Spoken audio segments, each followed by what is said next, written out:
Hello everyone, thanks for dropping by. In case you didn't recognise her, that's Tia Leone on the screen.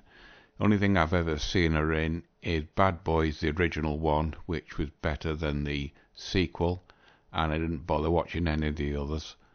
And Deep Impact, which is more of a chick's movie than a guy's movie. And the usual question with these actresses, would I date her? Nope. She's 2 inches taller than me, and her second husband, just like her first husband, are both 6 foot or just over 6 foot. So Tia there is more into guys which are much taller than me, and I wouldn't ever want to date a woman who is taller than me. Besides, it shows that even famous women like Tia there and all these other actresses, they're all in the same boat as they want Mr. 666. So I wouldn't even bother if I was super wealthy. She's 60 years old now. The other wallpapers I found of her was more from her much earlier, but I'd rather have a picture of what they look like now than what they look like in the past. But anyway, enough about Tia. As you know, President Trump has blundered into an unwinnable war, and he's like President Johnson, who also blundered into an unwinnable war. And the talking heads on YouTube about analysing what's going on in the Gulf and the conflict have mentioned that the United States has lost 92,000 jobs in the last few months. So I wondered, as this is a MGTOW channel, what sort of jobs have gone, and most likely is it men's jobs or women's jobs. I had to do a lot of looking around and a lot of chaff, so you have to filter all that out to just see if you can find a few nuggets. And the first thing I found was this. It's PBS News, and if you scroll down, it says the US has lost 92,000 jobs last month, and the unemployment rate is now 4.4%. It just gives a general overview. Department of Labour reported on Friday hiring deteriorated from January, when companies, non-profits and government agencies added a healthy 126,000 jobs. Economists had expected 60,000. However, revisions also cut 69,000 jobs from December and January payrolls. Then if you scroll down,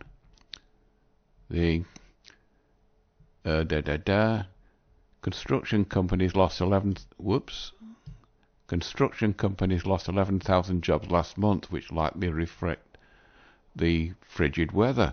Well, that's understandable. My dad was a plasterer, and here in Britain, the building trade, as we called it, is generally just peaks and troughs all the time. That's why Dad took Mum and me to Australia, where Dad's brother, Uncle Cliff, he was a master butcher, said there's plenty of building work jobs going there. So that's an understandable. And says healthcare firms shed 28,000 jobs after a 4-week strike by more than 30,000 nurses and other frontline workers in Kaiser Permanente in California and Hawaii.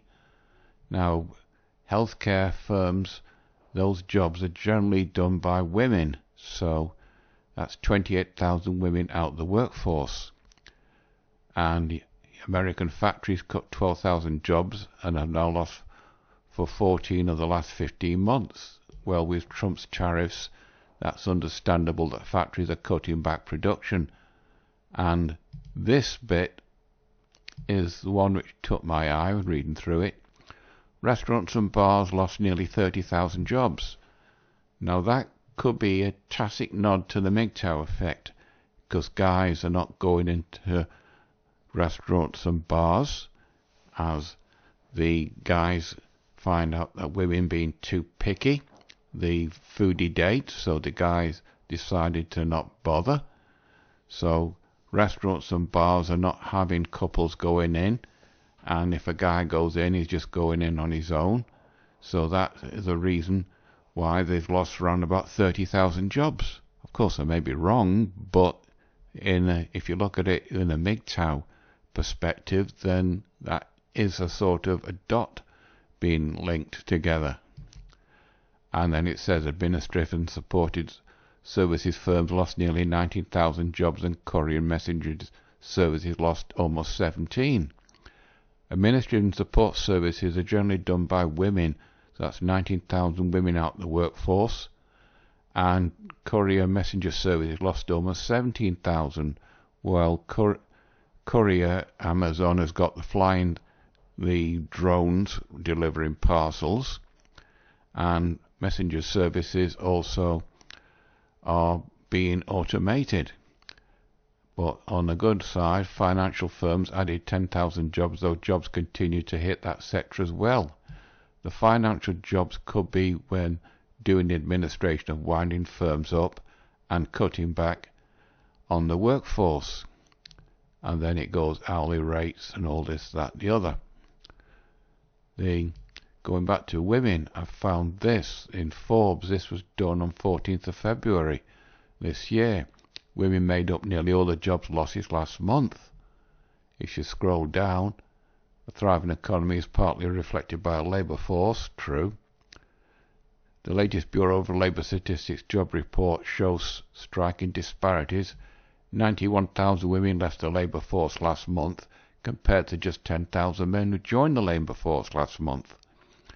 If we zoom out and look at all of 2025, men's labour force grew by 572,000, while women's grew by only 184,000. This means men join the labour force at a rate of 3 times greater than women. That speaks volumes. Now, job report shows widening disparities in the labour market, digging deeper disparities among specific demographics, such as mothers, could be single mothers, and black women are widening. Some of the biggest labour force declines in 2025 were among mothers. Unemployment for black women has increased in 2025 by 7.3% as compared to 5.4%. The overall unemployment rate for workers last month was 4.4%, which correlates with what's on there. If we saw an unemployment rate for white men in the current rate as for black women, we would have already declared a recession. And then it says it's also playing out in the wage gap data, where the gender and racial wage gap has increased for the last 2 years in a row for the first time ever. White men's earnings are increasing. That's great, what we want, but we want that for everyone. Now, there's more white guys in America than black guys, but there's more white guys going their own way in America than guys that are getting married. So that could be a sort of tacit nod to the MGTOW effect. It's just conjecture, I know, but if you have to going through all these articles, you got to take a step back and look at it with a logical MGTOW perspective to see if you can join the dots. And it says less women in the workforce impacts the economy. Fewer women in the labour force isn't just a workplace issue, it's also an economic issue. That's because women make up roughly half the population, true, that women hold up half the sky, and having more people in the workforce helps boost the GDP. That's what the government wanted in the 1950s, when they destroyed the nuclear family. It translates to more people earning money, but they can spend it on goods and services, helping fuel local economies. So that gives you a perspective what the government planned.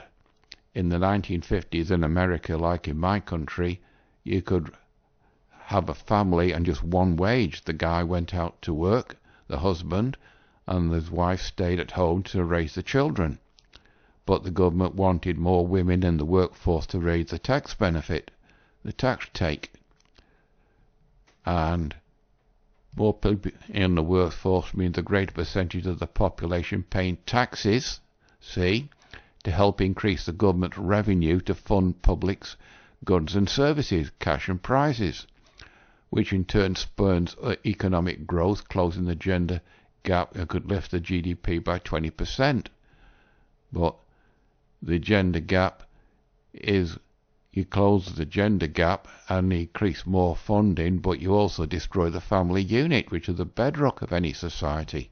It says why women are being pushed out the workforce, and a lack of social structures and affordable childcare. That's one of the main things. Women didn't stop wanting to work, they were forced out. She believes it isn't a personal problem, but rather it's a business problem and a policy failure. One solution is to treat childcare like an economic imperative. Well, there's less babies being born, so that's a declining imperative. It's especially important given that women make up nearly 2/3 of the lowest paid workers in the US, but automation is getting rid of those jobs. And then we go about childcare and job losses in sectors where women are highly represented. Tucker points out the broader rollback of diversity, equity and inclusion, or sometimes didn't earn it, initiatives, and cuts to federal jobs. Whenever a government creates jobs, you know it's a sort of a non-job. The capitalism is the one which only creates real jobs. Are a significant driver of fewer women in the workplace in 2025. Many federal positions known for better pay, quality and benefits are being cut. In other words, the state payroll. Jobs where women and black women are highly represented. So the state's cutting the state workforce, and women are being laid off. And then we got more companies are scaling back programs that benefit women, and yada yada yada yada yada. Women at both ends of the career spectrum face bigger barriers. Former CEO of Meta and founder of that company is at the entry level. The broken rug persists where for every 100 men are promoted, just 93 women, 82 Latina and 60 black women get promoted. Starting out like this, women are never able to catch up. But you forget the thing that sometimes a woman isn't suited to the role that she's been put into. Look at Kathleen Kennedy, and look at the woman that was CEO of Cracker Barrel in America. Look how that's turned out. And women are penalised more for working remotely, and all this, that, and the other. Now, with all these women going, the jobs that they were doing they're also going, because I found this is a sign called Power to Fly. 8 jobs that will disappear by 2030. If you scroll down, data entry and data processing, that's generally a woman's job. That's been phased out because AI-powered software. Whoops. Get it, silly boy. AI-powered software can scan, categorize, and extract data from different sources, eliminating the need for human employees to do it manually. Organizations are increasingly adopting these solutions to manage large data sets quickly and accurately. In other words, it's been automated.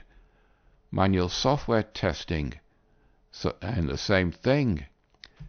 The AI-powered automated testing tools are becoming increasingly important. They can quickly run a variety of tests, analyze results, and even predict potential problems based on historical data. One of the things I could see that happening is in the gaming industry. You won't need 200, 300 people developing a game, and could be done by AI. Doesn't say that the game would be good, but looks the way that's going. Plus the way that games have been developed now with wokeness and DEI elements forced into it, and that includes Call of Duty Modern Warfare. You could see a significant shift in how games are structured and how they look. Now, this one, the customer service representatives, I've had experience of that myself. I sent an email off to a company in America that makes stuff. I wanted to know if they shipped to the UK. Within about 2 minutes, I got an AI reply. So, customer services in this, it's not somebody at the other end, it's a robot at the other end, and this is probably increasingly going to be what you will see in customer services. We don't get in contact with a person, just with an AI at the other end. And then telemarketeers, that's another one. AI-driven chatbots and automated marketing systems, which is linked to that, which I've experienced.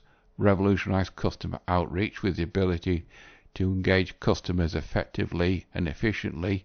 AI solutions are gradually replacing the need for human telemarketeers, i.e. the contact us, the health department or companies, that. And fast food workers, we've already seen that in Japan.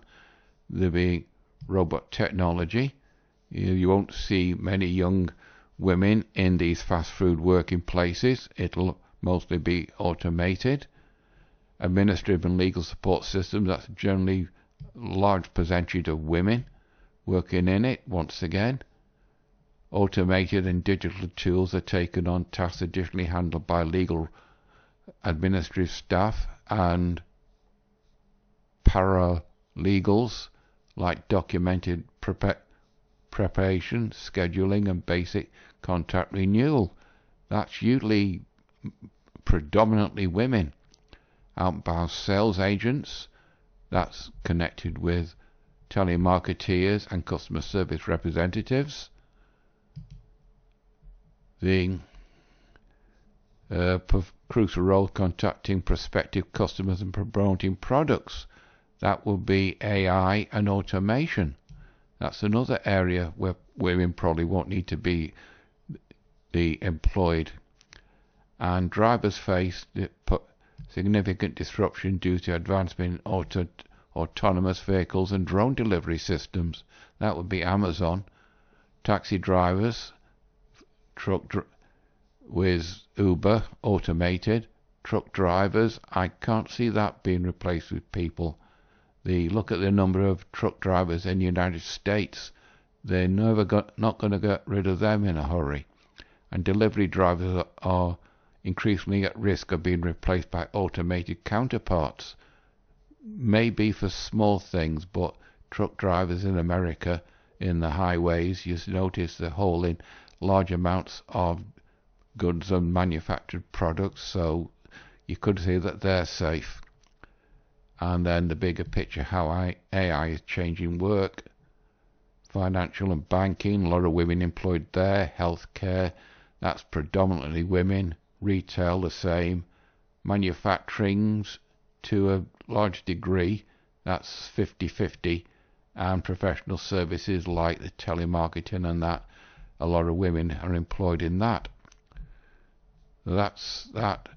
I also found, to support that, the world's fastest shrinking jobs 2025 to 2030, when 52% of women in America are supposed to be single and childless, and we get the real backlash and the economic trouble. This was done on July 23rd, 2025. Once again, the shrinking jobs, postal clerks, bank tellers, data entry, cashiers, administrative assistants, printing and retail trade workers, accounting, bookkeeping, material recording, transportation attendants and conductors, door-to-door vendors, graphic designers. You notice these are all office-type jobs where women tend to work. None of these are the big, heavy, manual working jobs that are predominantly men. Heavy industry, oil extraction, gas extraction, shipbuilding, car building, things like that. Also in this one, if you click on that, you get all sorts of things about America: healthcare, demographics, energy. There you go. Gas prices in America.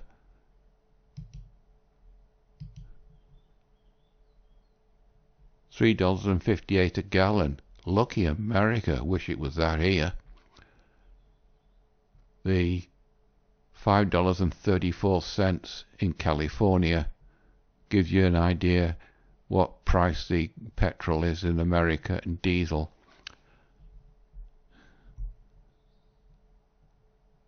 And where's the other one?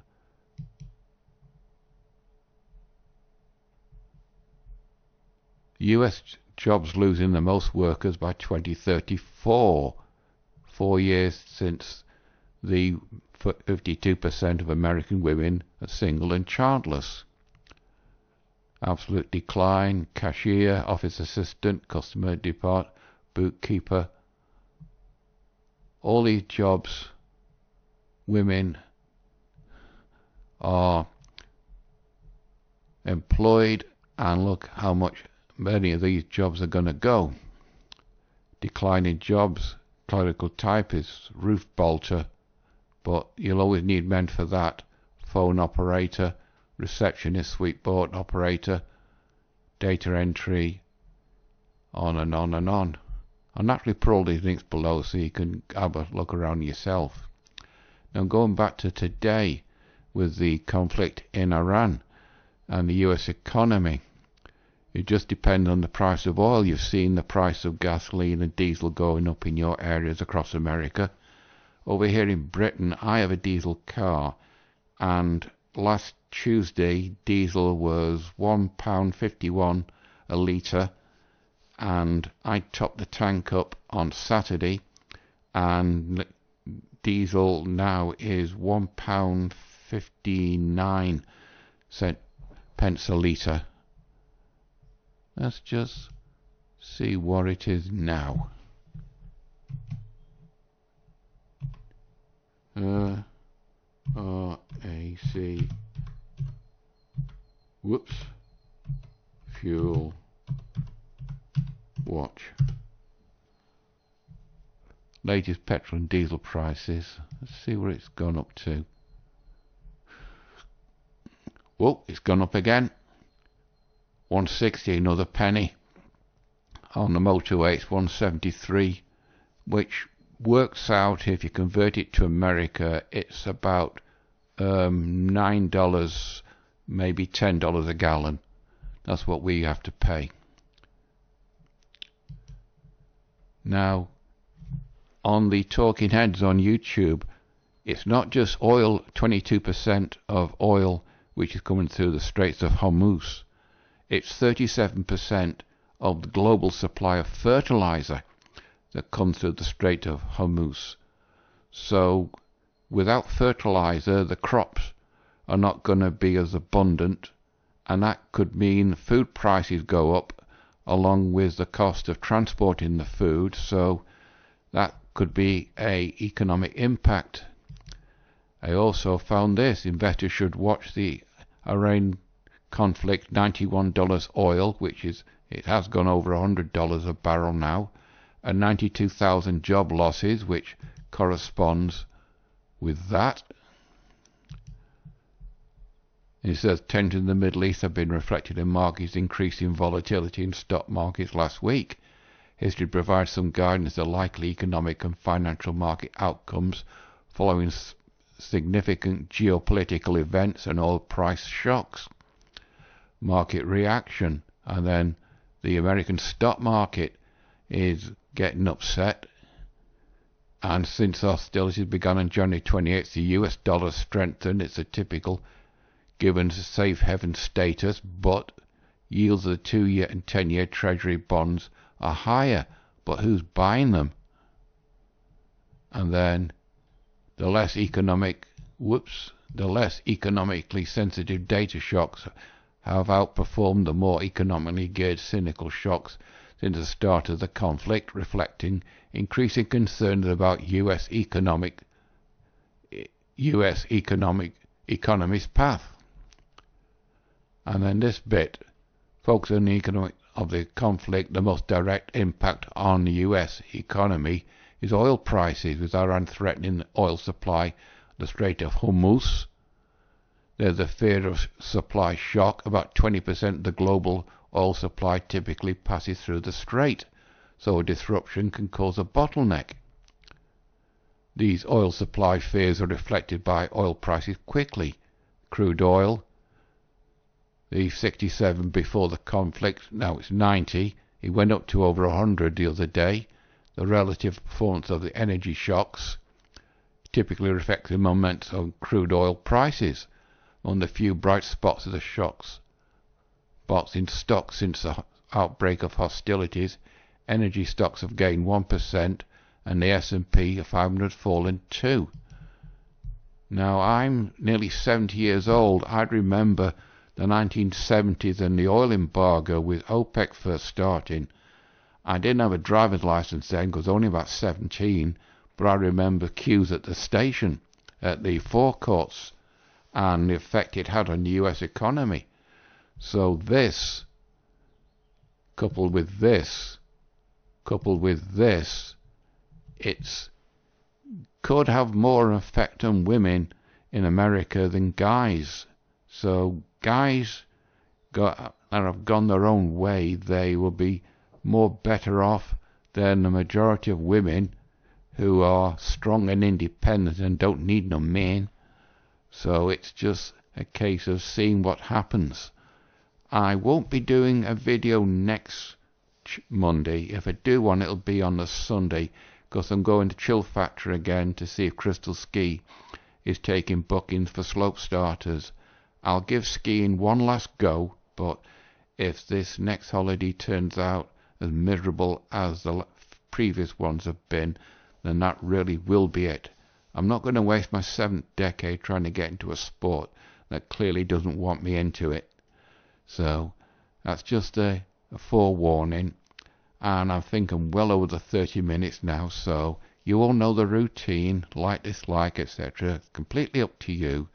So until then, next Monday or the Monday after, that's it for this one. Bye bye.